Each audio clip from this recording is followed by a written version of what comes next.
అండి. Good morning. నేనైతే మా అక్క వాళ్ళ ఇంటికి వెళ్ళానండి. మా అక్క హాయ్ అని చెబుతుందండి. నా కోసం నిమ్మకాయ పులిహోర అయితే చేసిందండి. పొద్దున్నే చిన్న పని మీద అయితే వెళ్ళాను మా అక్క వాళ్ళ ఇంటికి.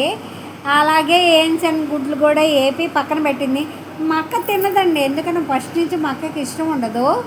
అందుకని పక్కన వేపి పెట్టుకుంది. మా అక్క తిన్నాక మా అక్క కొంచెం గిన్నెలో తీసుకొని మాకైతే కలిపేసిద్ది. మాకు మా బావకి ఇష్టం అనమాట, నాకు మా బావకి. అందుకని మా అక్క వాళ్ళ ఇంటికి వెళ్ళి వచ్చేసాక ఆ తర్వాత మా అక్క మా ఇంటికి వచ్చిందండి. మా ఇంటికి వచ్చి పని మీద డీమార్ట్కి వెళ్దామని చెప్పి డీమార్ట్కి అయితే వెళ్ళామండి. తెలిసిందే కదండి, డీమార్ట్కి వెళ్తే చిన్న దాంతో పోయేదని గోడతో పోయేదని గొడ్ల దాకా వెళ్తున్నట్టు మనము చిన్నదే కొందాం అనుకొని వెళ్తామండి. కానీ ఇక తెలియకోకుండానే బోల్డ్ కొనేస్తూ ఉంటాము. మనకి తెలియదని అనమాట, ఆటోమేటిక్గా చేతులు లాగేస్తూ ఉంటాయి. అన్నీ వేసుకోవాలనిపిస్తూ ఉంటుంది, చూసినవన్నీ కొనాలనిపిస్తుంది.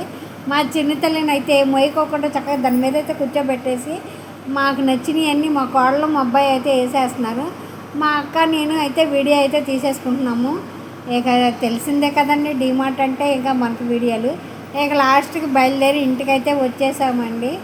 ఇది ఫ్రెండ్స్, కామెంట్ అయితే చేయండి. Thank you friends, thank you very much.